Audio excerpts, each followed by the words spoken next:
take this microphone off.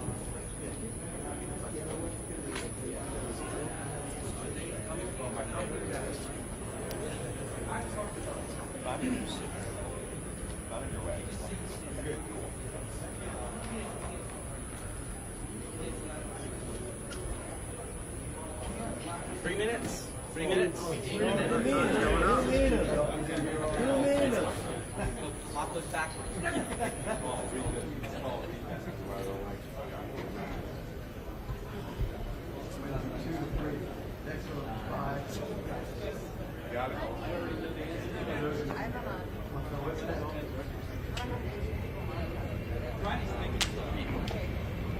This camera right here. Thanks for coming. You'll be briefed this afternoon by board member Todd Inman, I-N-M-A-N, along with investigator in charge Bryce Banning, B-R-I-C-E-B-A-N-N-I-N-G. Thank you.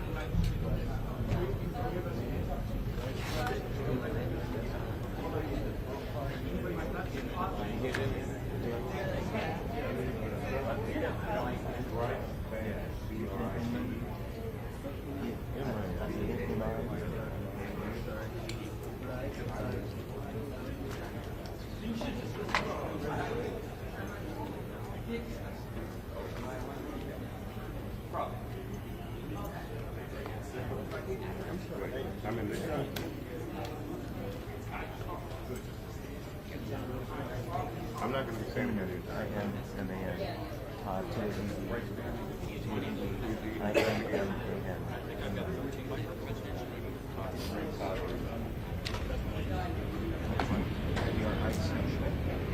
It's already working. B-A-N-N-I-N-G.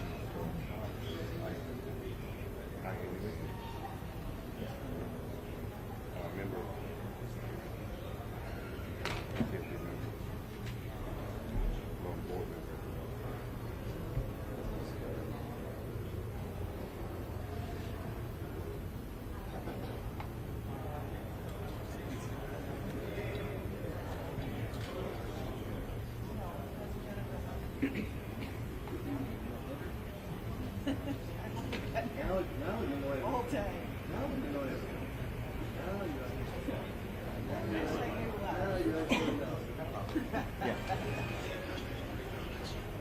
Jane, you good?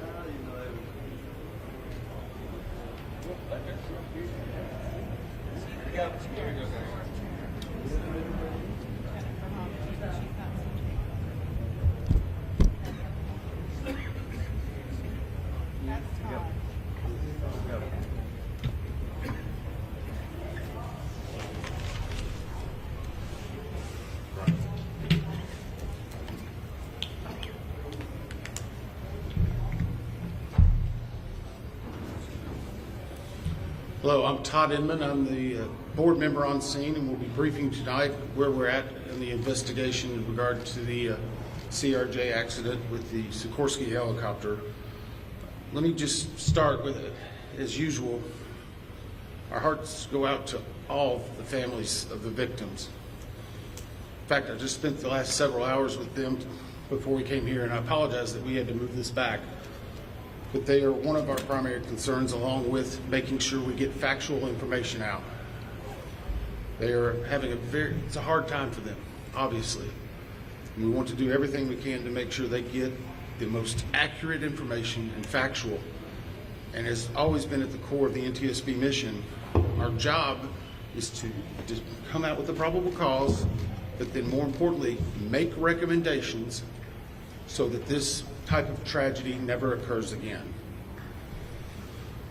So today, I know yesterday you saw the chairman, myself, and all the board members here. I just want to let you know they are still actively involved with this. We're just trying to make sure we're dividing our conquering. The chairman and I have had multiple conversations today. She's helped out a lot in making sure we're getting the investigative needs we have. She's at the command post right now working with some of our people. I'd like to start by just thanking the first responders. When this first happened, a unified command was set up, and and we had a lot of important people that came and worked with us. In Virginia, the Fairfax County Fire and Rescue, Fairfax County Fire and Rescue Department, Arlington County Fire and Rescue, Arlington County Emergency Management, Arlington Police, Alexandria City Fire, Alexandria Police, Virginia State Police, the NCR Incident Management Team, the Virginia Department of Emergency Management, the Virginia Department of Transportation, the Virginia Senator Warner's office, MWA's Fire and Rescue Team, MWA Police. A special shout out to every one of them. MWA has been amazing in helping and working with us, and we're truly appreciative. Along with DC Fire and Rescue, just extraordinary in taking the lead. Prince William Fire and Rescue. In Maryland, the Montgomery Fire and Rescue, Prince George's Fire and Rescue, Charles County Fire and Rescue, Baltimore Fire, Baltimore Police, Anne Arundel Fire Department, Maryland State Police, Maryland Natural Resource Police, MPD, DCFD, from the federal side, the U.S. Coast Guard, U.S. Army, U.S. Air Force, FBI, Secret Service, Customs and Border Patrol, Park Police, DOD, Naval District Washington, American Medical Response, and yes, the U.S. Department of Labor. All of those have been amazing partners and are one of the reasons why that this investigation continues to progress the way we want it to. As I said, we did family briefings last night, and today there are over 100 family members that are now in the area receiving briefings, and as part of the legislative requirement, receiving family assistance. They have been briefed by the medical examiner, the fire chief, NTSB chairman, and myself, along with the family assistant unit from PSA Airlines. In regard to NTSB staff, all staff are now on scene that have been requested, and I want to point out one specific staff member because we're doing a joint NTSB and DOD investigation. The NTSB actually has a Black Hawk certified pilot on staff, on our personal staff, based out of Alaska. Once we realized the dynamics and the intricacies of the Black Hawk, we have brought that member in. They are on scene now, providing direct technical assistance to the NTSB. Now, it does not mean that the DOD is not working and helping with us, but in order to maintain our independence, we have our own Black Hawk certified pilot in the working group for helicopters. Regarding salvage at this point, the Navy Supervisor of Salvage is conducting salvage operations at the current time. Barges are en route from Virginia Beach, and we anticipate them to be on scene early tomorrow morning. After their arrival, they will be secured and located, and then significant salvage operations will continue. They are ongoing right now, but this will be the main lifting. It's being done in conjunction with the DC Medical Examiner's Office in order to make sure simultaneously that any additional victims are recovered and immediately turned over to them for identification and returned to their families. SupSalv, which is the supervisor of salvage, is also conducting a debris mapping right now. This will help in our post-accident analysis of how the machine actually reacted to the incident. It'll also help us with understanding some of the airworthiness and crashworthiness and human factors. We have right now two distinct debris fields. One that houses the Sikorsky, which is in comparison to the CRJ, a little bit smaller. The CRJ is in another distinct area, and we consider a little bit larger. The good news is, based upon the initial mapping, while there are some small aspects of that debris field, there are large chunks that will be easily recoverable, and it will aid in the investigation when we bring it into the secured facility that will be located here on MWA. That will help us in the close proximity to be able to review and evaluate. Yesterday, we outlined for you a number of groups that have been stood up. A few of them in particular I want to call out, although every one of them have been working very hard. For your edification, the ATC group, Air Traffic Control, has been conducting interviews today. They're ongoing tonight. They will be ongoing for probably the next few days. We've had full cooperation in getting the witnesses that we need to gain those interviews. We will then take that information and match it with other data that we're receiving, and if necessary, conduct follow-up interviews at a later time. Our operations group now has on site an exemplar airplane similar to the CRJ 700. It's on a hard stand here at MWA. They will use that to evaluate cockpit configuration, seating, things like that. So whenever the salvage comes up, we're able to use an exemplary aircraft to match it against examples such as where maybe switches are, navigational aids, electronics. It is almost the exact same configuration as the incident aircraft. I want to clarify one thing. There's been a lot of questions and discussion regarding manifest. Let me make this very clear. The NTSB will not and has not released a manifest. We have not in our history, not in our past. We will not be in this accident. In fact, there's specific congressional language that whenever it is in our possession, it is not available through the Freedom of Information Act. It will not be included in our report. We will not be putting any names of any of the victims. Any release of that information will come from other individuals or groups. Regarding the recorders, as many of you saw last night, we recovered from the CRJ 2 separate recorders. One was a FDFR, that is a flight data recorder. FD. That was actually in what we consider good condition. As part of that process, it was soaked in alcohol overnight. It was then opened today, and we have a high level of confidence that we will be able to get a full download in the very near future. Now, once we do have that download, we will not be releasing immediately the information regarding it. We will have to go through, correct the data sets, make sure they're synchronized. This has approximately up to possibly 2,000 data points. Is that right, Bryce? So all of that has to be synchronized and looked at. It's a very laborious practice. It takes a lot of time. Regarding the CRJ's cockpit voice recorder, once it was recovered and opened, we found that it had water intrusion. That is not uncommon. It is not an unusual event for us to receive a recorder with water intrusion. We deal with that all the time. Our recorder division is one of the best in the country, in the world actually. We have recorders sent everywhere, so there's a step. The CVR was soaked overnight in ionized water, at which point the team put the CVR into a vacuum oven in order to extract moisture. They are still checking electrical connections to determine if they're ready to try a download.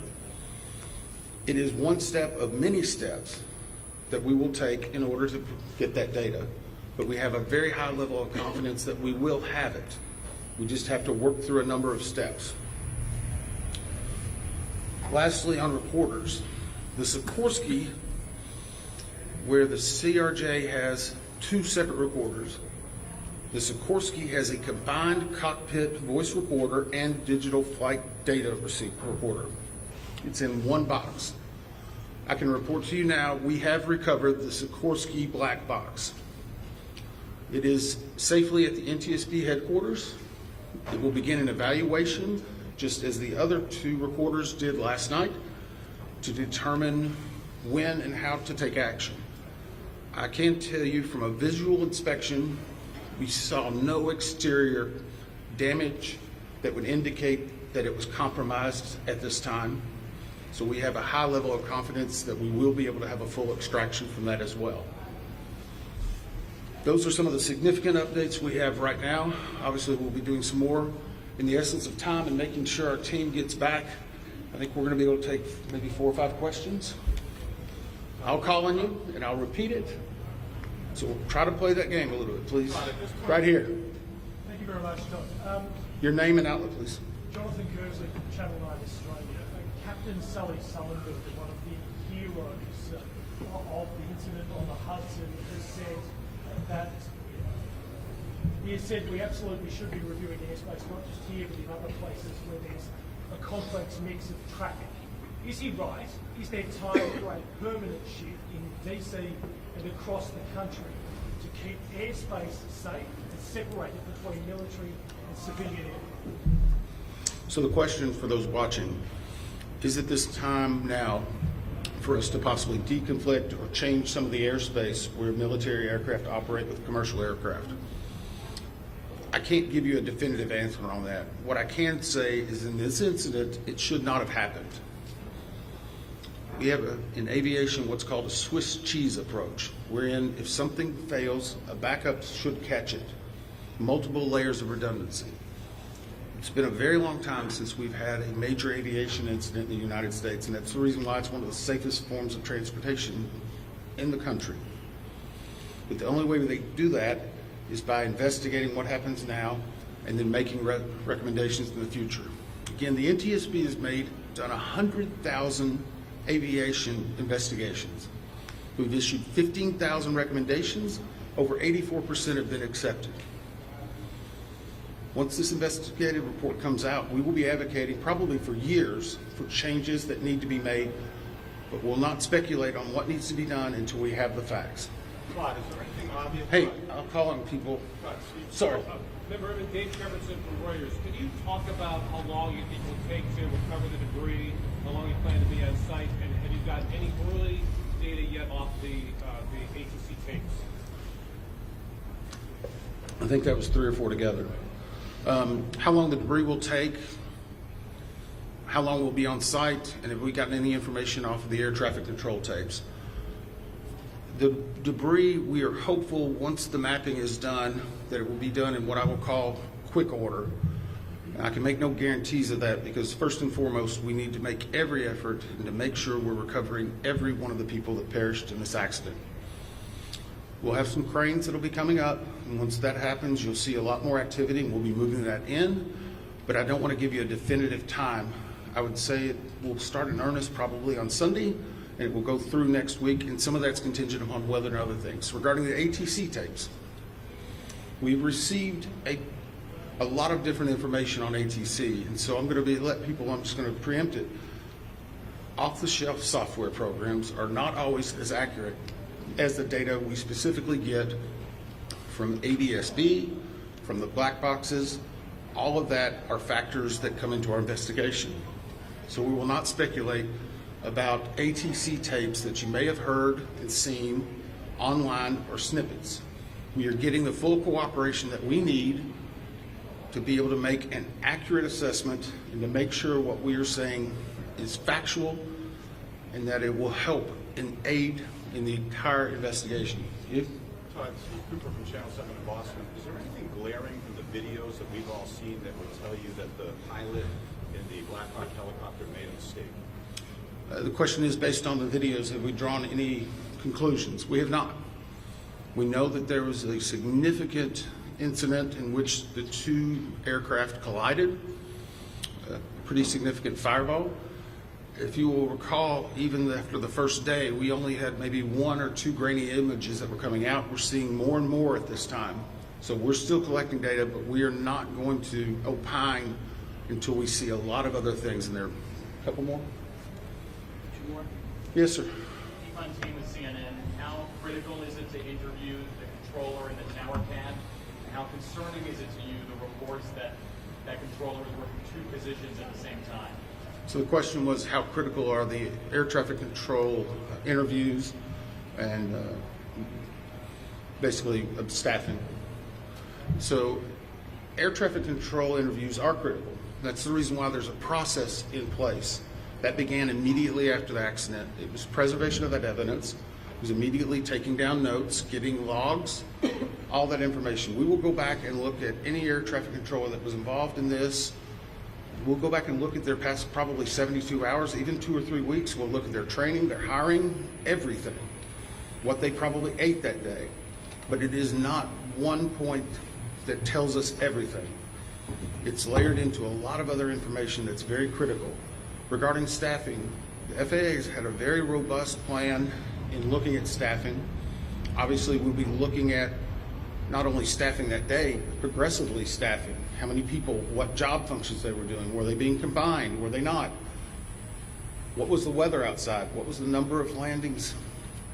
I recall back during COVID, one runway was being used. Runway 1, that was the only one. 33, as traffic came back, started being opened up. So we would look at changes in traffic patterns, construction at the airport, all of that. It all paints a very big picture. Can I just follow up on that? Who are you? Sorry. Oh, sorry. Leah with AP. Have investigators interviewed air traffic controllers at this point? The question is, have we interviewed air traffic controllers? Yes. I think I started with, Were they working at the time? sorry. They were working at the time of I'm sorry, clarification. Was it an air traffic controller that was working at the time of the accident? Yes. Yes. Now, I'm not going to speculate. Sorry. Nope, sorry. I'm not going to speculate. The next question is, was there 1, 2, 3? I don't have the answer for that right now. I know that the controller that was working at the time has been interviewed, and his interviews are ongoing throughout the day. Yes, ma'am. Last one. Has President Trump reached out to you personally or anyone else from the White House, to you or anyone else on the board? And if so, can you describe the nature of those communications? The question is, has anyone from the White House reached out to me or other board members? I won't speak for other board members. I know that the chair did a briefing yesterday. It was publicly discussed and gave some information. I have not received any contact. I'm going to go back to something we talked about earlier. The NTSB is an independent, bipartisan board. 58 years as the gold standard. Our job is to find the facts, but more importantly, our job is to make sure this tragedy doesn't happen again, regardless of what anyone may be saying. Our investigators never want to see this happen again, and I never want to have to go back and brief another set of family like that. Thank you. Not about the facts. President Trump was wondering why this helicopter was flying above 200 feet.